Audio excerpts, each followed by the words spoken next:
दोस्तों, मेरा नाम है कुमकुम बिनवाल।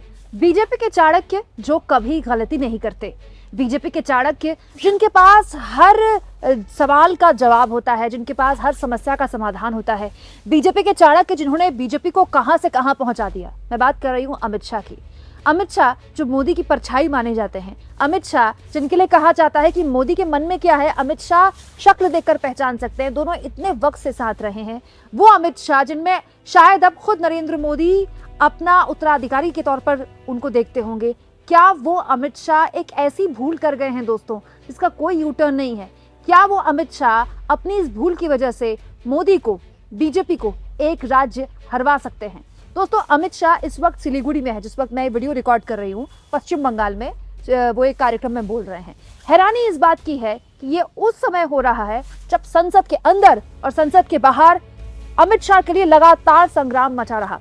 पिछले 24 घंटे अगर आप देखें पूरे टाइमलाइन को उठाकर, तो अमित शाह और बीजेपी अंबेडकर वाले बयान पर कितनी बुरी तरह घिरी हुई है, आप इससे अंदाजा लगा सकते हैं। हालत ये हो गई कि वो संसद का सत्र जो शायद अभी एक हफ्ता और चलना होता या फिर 2-3 दिन और चलता, उसको आज स्थगित कर दिया गया। दोस्तों, सत्ता पक्ष को लगा था कि धक्का मुक्की वाले संसद कांड के बाद विपक्ष शांत हो जाएगा, विपक्ष चुप हो जाएगा, लेकिन आज तो ऐसा नहीं हुआ। प्रियंका गांधी फिर सामने आई और उन्होंने कहा कि बीजेपी वाले इतने डेस्परेट हो चुके हैं कि अब वो मेरे भाई पर यानी कि राहुल गांधी पर अलग अलग तरह की एफआईआर दर्ज करवा रहे हैं। और ये तो राहुल गांधी के साथ हाल के सालों में लगातार हो रहा है।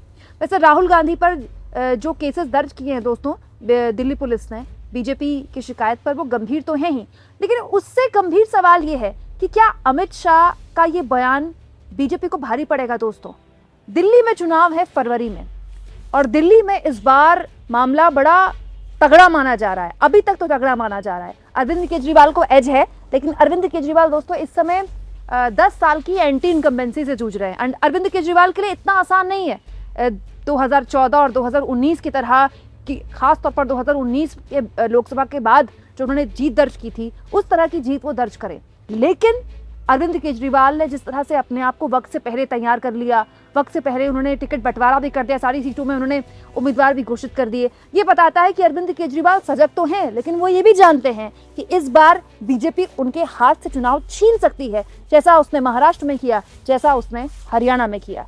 लेकिन इस बीच ये वाला चैप्टर हो गया, ये वाला एपिसोड हो गया। कौन सा? संसद के अंदर अमित शाह का ये बयान। मान्यवर, अभी एक फैशन होगा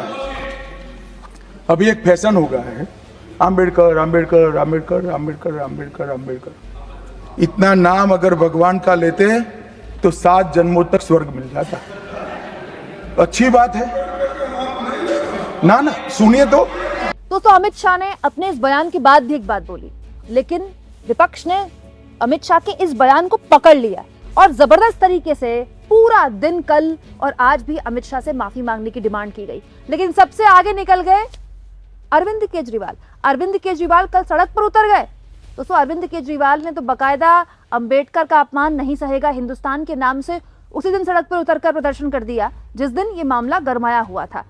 जिस तरह से उन्होंने, अमित शाह जी ने बाबा साहब अंबेडकर का अपमान किया, करोड़ों लोगों की भावनाएं आहत हुई हैं।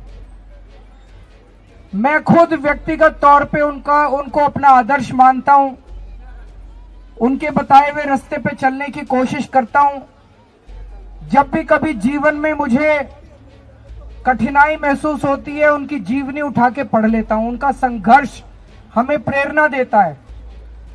केवल मेरे लिए नहीं, आम आदमी पार्टी भी बाबा साहब अंबेडकर के जीवन और बताए हुए रास्ते पे चलने की कोशिश करती है।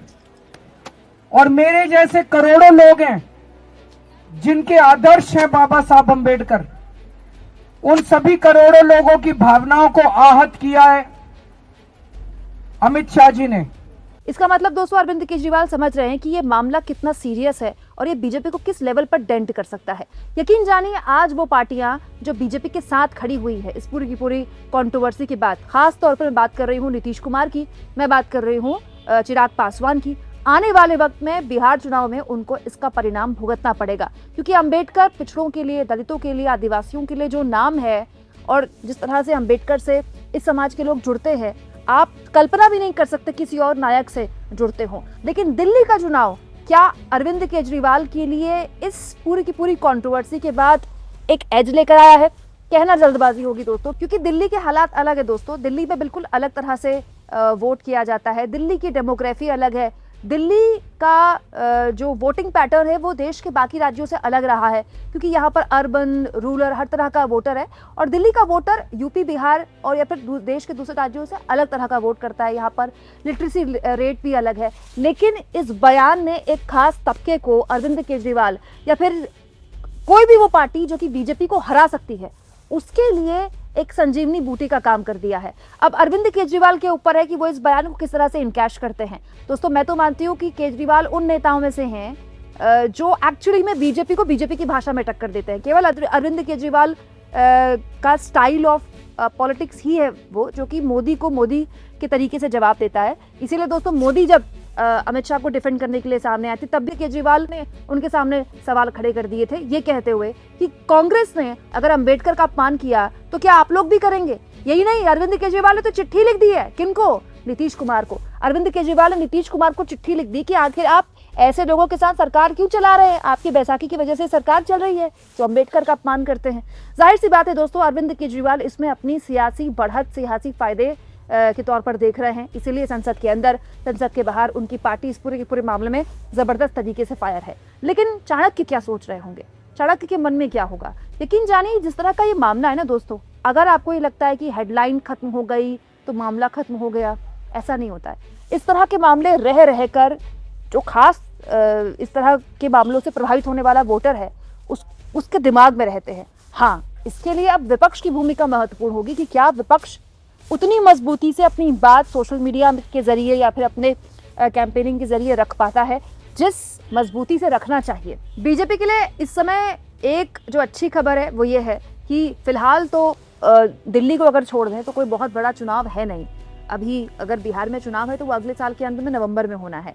दिल्ली में चुनाव इस मुद्दे को कितना प्रभावित करता है, ये डिपेंड करता है अरविंद केजरीवाल इसको कैसे जमीन पर ले जाते हैं। हमें भूलना नहीं चाहिए दोस्तों कि जब लोकसभा चुनाव के दौरान हमारे जैसे पत्रकार कह रहे थे कि संविधान खतरे में है, राहुल गांधी के हाथ में संविधान की किताब पकड़ना बीजेपी को नुकसान पहुंचा रहा है, तब लोग हम पर हंस रहे थे। लेकिन अंत में क्या हुआ? उत्तर प्रदेश में बीजेपी का कारवां ऐसा रुका कि मोदी जी को राजनीतिक बैसाखियों पर आना पड़ा।